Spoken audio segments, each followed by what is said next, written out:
আমাদের নবী জনাবে মুহাম্মদুর রাসূলুল্লাহ সাল্লাল্লাহু আলাইহি ওয়াসাল্লাম বলেন, যেই ব্যক্তির ভিতরে তিনটা জিনিস নাই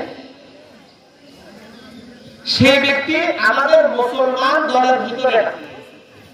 অন্যান্য ধর্মের ভিতরেও এই জিনিসটা আছে যে নিজের থেকে বড়দেরকে সম্মান করা, এটা আদব না বেয়াদবি? বলেন আদব। তাহলে আমার থেকে যারা বড় আছে, মা বাবা, চাচা খালু, ভাই বেরাদার, পাড়া প্রতিবেশী, গ্রামবাসী, ওস্তাদ, শিক্ষক শিক্ষিকা, এনারা হলো আমাদের থেকে বড়। এখন তেনারা আমার আপনার সামনে পড়ে গেল, আমি একটা সালাম দিতে পারলাম না, তাদেরকে সম্মান দিতে পারলাম না, তাদেরকে সম্মান না দিয়ে আমি চলে গেলাম, তখন এই মুরব্বিটা, এই ওস্তাদটা, এই শিক্ষকটা, গ্রামের বয়োজ্যেষ্ঠ মানুষটা আমাকে ভালোবাসবে না খারাপ মনে করলে? খারাপ মনে করলে। কারণ আমি একজন ছাত্র, আমি একজন ছাত্রী, আমার কাজ শিক্ষা অর্জনের মাধ্যমে বড়কে সম্মান করতে হবে। আমি যখন এই মুরব্বী, একজন টিচার, একজন শিক্ষিকা, একজন আলেম, একজন জ্ঞানী মানুষকে যখন আমি সম্মান করলাম না, তাকে আমি বেজ্জতি করলাম, আর এই বেজ্জতির কারণে আমার মানের হানি, আমার বাবা মার মানের হানি হবে, আমার প্রতিষ্ঠানের মানের হানি হবে। কারণ আমার ভিতরে আদব নাই। আমি যদি তাকে একটা সালাম দিতে পারতাম, তাকে একটা সম্মানগত কথা বলতে পারতাম, তাহলে ওই একটা কথার মাধ্যমে আমার প্রতিষ্ঠানের সুনাম, আমার মা বাবার সুনাম, আমার শিক্ষকের সুনাম, আমার শিক্ষিকার সুনাম। কথা বলে ঠিক কিনা? আজকে দেখলে সারা বাংলাদেশের দিকে তাকাইলে আদবের লিহাজ নাই, আদবের পরোয়া নাই। কে বড়, কে ছোট, কেউ কাউকে আদব করে না, কেউ কাউকে সম্মান করে না। আমি যেই স্যারের কাছে, যেই শিক্ষকের কাছে, যেই শিক্ষিকার কাছে ছোট থেকে হাতে কলমের মানুষ হইলাম, উনি কি আমার কাছে আদব পাওয়ার উপযুক্ত না অনুপযুক্ত? উপযুক্ত। কথা বলেন ঠিক কিনা?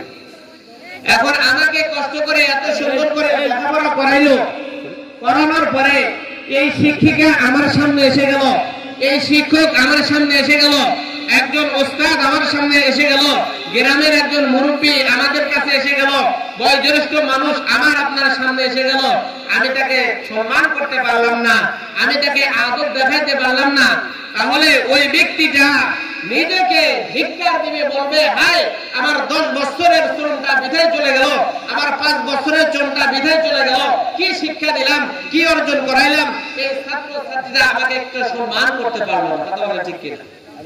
আঘাত লাগবে কি লাগবে না? আঘাত লাগবে। এই জন্য আমরা মুসলিম এবং অন্য ধর্মাবলম্বী যারা আছে, প্রত্যেকটা ধর্মীয় বিধানের ভিতরে মানুষকে সম্মান করা, মানুষকে স্নেহ করা অত্যন্ত একটা গুরুত্বপূর্ণ বিষয়। আজকে দেখা যায় মা বাবার সামনে তার সন্তান বেয়াদবিমূলক আচরণ করে। মা বাবা যদি একটা কথা বলে তাহলে উনি মানতে চায় না, নিজের খেয়াল খুশি অনুযায়ী সে চলতে থাকে। না, আমি একজন শিক্ষার্থী, আমি একজন ছাত্র, তাহলে আমার করণীয় হলো আমি আমার মাকে সম্মান করব, আমি আমার বাবাকে সম্মান করব। যদি আমি আপনি আমার মাকে, আমার বাবাকে সম্মান করতে পারি, তাহলে মনের দিক থেকে ওই মা বাবা আমাকে আপনাকে দোয়া করবে, আর এই দোয়ার বদলে আমি একজন ভালো মানুষ হতে পারব। আমি ওস্তাদকে সম্মান করলাম, ওস্তাদ আমাকে দোয়া করবেন, শিক্ষিকাকে আমি সম্মান করলাম, আদব দেখাইলাম, ভদ্রতাকে দেখাইলাম, শিষ্টাচার তাকে আমি দেখাইলাম, তাহলে ওই শিক্ষক, ওই শিক্ষিকা আমার আপনার জন্য দোয়া করবে। এই দোয়ার ফলে সেই ব্যক্তি অনেক উচ্চ মর্যাদার অধিকারী হয়ে যাবে। আমি একটু উদাহরণ দিই। আমাদের সমাজে আই পাস, বিএ পাস, অনেক মানুষ চাকরি নাই, বাকরি নাই, খেলায় দুলায় খেলায় সমাজের ভিতরে ঘরে কি করে না, অনেক ঘরে চাকরি হয় না, ব্যবসা বাণিজ্য যায় সেখানেও লস। কারণ কি? এক নাম্বার, ওনার ছাত্র জামানায় শিক্ষক শিক্ষিকাকে সম্মান করে নাই, আদব দেখে নাই, বেয়াদবি করেছে। আর যে বেয়াদবির কারণে আল্লাহ তাকে মাহরুম করে দিয়েছে। আর যে ব্যক্তি শিক্ষকের সম্মান বজায় রেখেছে, ময় মুরব্বীদের সম্মান দিয়ে সে নিজের ভিতরে তাদের দোয়া নিয়েছে, ভদ্রতা দেখিয়ে তাদের থেকে সম্মান অর্জন করে দোয়া নিয়েছে, ওই ব্যক্তি কম পারে, শিক্ষা যোগ্যতা কম, তারপরেও অনেক অনেক শিক্ষিত শিক্ষার্থীর থেকেও উচ্চ পর্যায়ের বেতন নিয়ে চাকরি করে। এরকম আছে না নাই? তাহলে শিক্ষক শিক্ষার্থী ময় মুরব্বীর দোয়া নেওয়া দরকার আছে না নাই? তাহলে কিসের মাধ্যমে? আদবের মাধ্যমে না বেয়াদবির মাধ্যমে?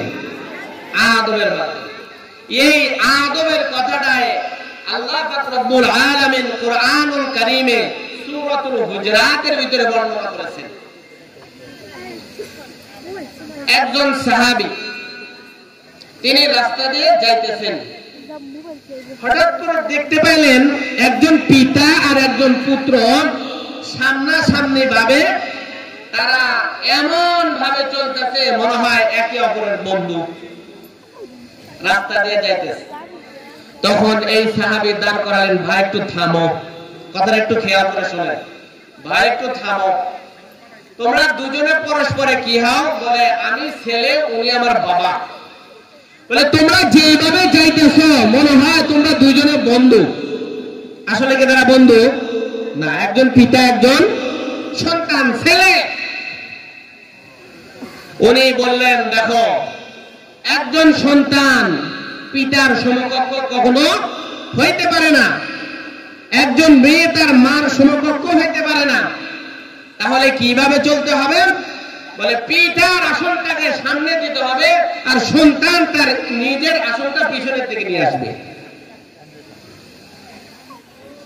এটাই আমাদেরকে ইসলাম শিক্ষা দেয়।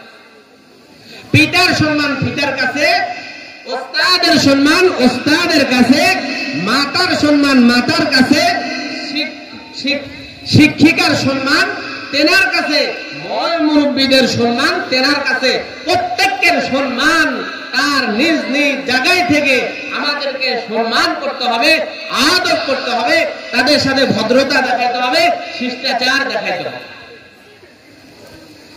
আজকে যদি বাংলাদেশের যতগুলো মানুষ আমরা অবস্থান করি, বসবাস করি, সবাই যদি তার জায়গা থেকে নিজের সম্মান বজায় রেখে তার উত্তরোত্ত যে সমস্ত শ্রেণীর মানুষগুলো আছে তাদেরকে যদি সম্মান দেখাইতো, আমাদের দেশের ভিতরে এত অশান্তি আর বিশৃঙ্খলা হয়তো না। কথা বলেন ঠিক কি?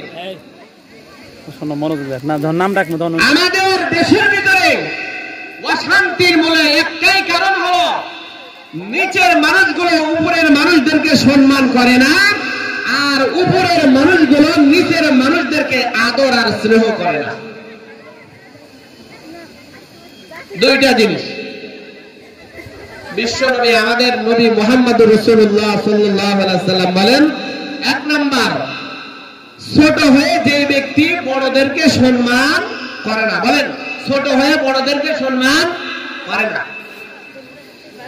দ্বিতীয় যে কথাটা আমি বলতেছিলাম সেটা হলো বড় হয়ে ছোটদেরকে স্নেহ করা, ভালোবাসা, মহব্বত করা। কি করা? বড় হয়ে ছোটদেরকে কি করা? ভালোবাসা, মহব্বত করা, তাদেরকে আদর করা, যত্ন করা। আমি বড় আছি, আমার ছোট ছোট ভাই আছে, বোন আছে, তাদেরকে আমি পাত্তাই দেই। তাহলে বলুন তো, এটা কি একজন আদর্শবান মানুষ হলো? মানুষ হলো না। কারণ আমি বড়, আমাকে আমার নিচে যারা আছে ছোট ছোট তাদেরকে আমি সম্মান আদর করব, ভালোবাসবো, স্নেহ করব। তাহলে একজন নবম শ্রেণীতে পড়ে, দশম শ্রেণীতে পড়ে, অষ্টম শ্রেণীতে পড়ে, এই সমস্ত ছাত্র ছাত্রীর করণীয় হলো তাদের নিচে যে সমস্ত ছাত্র ছাত্রী আছে তাদেরকে আদর করবে, ভালোবাসবে, মহব্বত করবে। তাহলে লাভ কি? লাভ হলো এই ছোট ছোটদেরকে যখন আমি আপনি মহব্বত করব, আদর করব, ভালোবাসবো, ও রাস্তা ঘাটে, ক্লাসে, স্কুলে, সর্ব অবস্থায় ও আমাকে সম্মান করবে। কথা বলা ঠিক কিনা? আমি তার সাথে বেয়াদবিপূর্ণ আচরণ করলাম, তাকে গালি দিলাম, অযথা একটা চড় মারলাম, থাপ্পড় মারলাম, কিল ঘুষি মারলাম, আর মনের ভিতরে আমার সম্পর্কে, আপনার সম্পর্কে একটা খারাপ ধারণা থাকবে কি থাকবে না? থাকবে। এই খারাপ ধারণার কারণে ও আপনাকে সম্মান করবে না, ও আপনাকে ভদ্রতা দেখাবে না, অভদ্রতামূলক যত আচরণ আছে সমস্ত আচরণগুলো সে আপনার সাথে করবে। কারণ আমি তো তাকে আদর করতে পারি নাই, স্নেহ দেখাইতে পারি নাই, ভালোবাসা দেখাইতে পারি নাই, তাকে আমি মায়া ধরাইতে পারি নাই। বিশ্বনবী বলেন, যেই ব্যক্তির ভিতরে এই জিনিসগুলো নাই সেই ব্যক্তি আমি মুহাম্মাদের দলভুক্ত হইতে পারে না। বলেন নাউজুবিল্লাহ। আচ্ছা, এই জিনিসটা কি শুধু ইসলাম ধর্মের ভিতরে আছে না অন্যান্য ধর্মের ভিতরে আছে? অন্যান্য ধর্মের ভিতরে আছে। আপনি একটু খেয়াল করেন, বড়দেরকে সম্মান করা, ছোটদেরকে ভালোবাসা, এই দুটো জিনিস আজকে সারা বাংলাদেশের ভিতরে দেখেন, এলাকার ভিতরে দেখেন, গ্রামের ভিতরে দেখেন, সমাজের ভিতরে দেখেন, মুরব্বীদের সম্মান নাই, বড়দের সম্মান নাই, ছোটদের ভালোবাসা নাই, তাদের স্নেহ নাই, আদর নাই। যেই কারণে সমাজের ভিতরে আজকে অশান্তি, সমাজের ভিতরে বিশৃঙ্খলা, সমাজের ভিতরে এত অভাব আদবে। দেখা ইমে তৌফিক আদব বেআদব মাহরুম গস্তাজ ফজলেরা। যে ব্যক্তির ভিতরে আদব নাই, ভদ্রতা নাই, ওই ব্যক্তি আল্লাহর দয়া, তার সৃষ্টিকর্তার দয়া থেকে দূরে, সে ব্যক্তি আল্লাহ তাআলার রহম আর করম থেকে বঞ্চিত। বলে নাউজুবিল্লাহ। এই জন্য সংক্ষিপ্ত আলোচনা, অনেক মেহমানগুলো আছেন, আলোচনা করবেন। আজকের এই অনুষ্ঠানে আমার পক্ষ থেকে একটাই মেসেজ হলো, আমরা যখন এই বিদ্যালয় থেকে আজকে অনুষ্ঠানের মাধ্যমে বিদায় নিয়ে চলে যাব, মৃত্যু পর্যন্ত যে ওস্তাদ আমাকে শিখাইছে, যে ওস্তাদ আমাকে লেখাইছে, যে ওস্তাদ আমাকে পড়াইছে, এবং বিদ্যালয়ের যতগুলো ওস্তাদ আমার সামনে উপস্থিত হবে, প্রত্যেক ওস্তাদকে, প্রত্যেক শিক্ষিকাকে মরা পর্যন্ত আমাকে আদব আর সম্মান বজায় রেখে যাইতে হবে। এই প্রতিজ্ঞা আজকে এই বিদায় অনুষ্ঠান থেকে করা যায় কি যায় না? যাবে তো ইনশাআল্লাহ।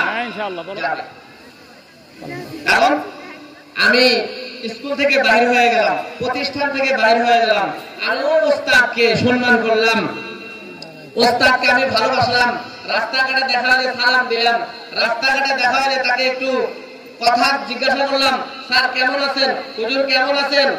তাহলে ওই ওস্তাদ আর স্যার আমার, আপনাদের প্রতি দোয়া করবে, ভালোবাসা দিবে। যে এই সংক্ষিপ্ত আলোচনায় যতটুকু আমরা বুঝলাম, বড়দেরকে সম্মান করা, ছোটদেরকে ভালোবাসা। আল্লাহ তাআলা আমাদের আমল করা তৌফিক দান করুন। ওয়া আখির দাওয়ানা আলহামদুলিল্লাহি রাব্বিল আলামিন। আসসালামু আলাইকুম ওয়া রাহমাতুল্লাহ।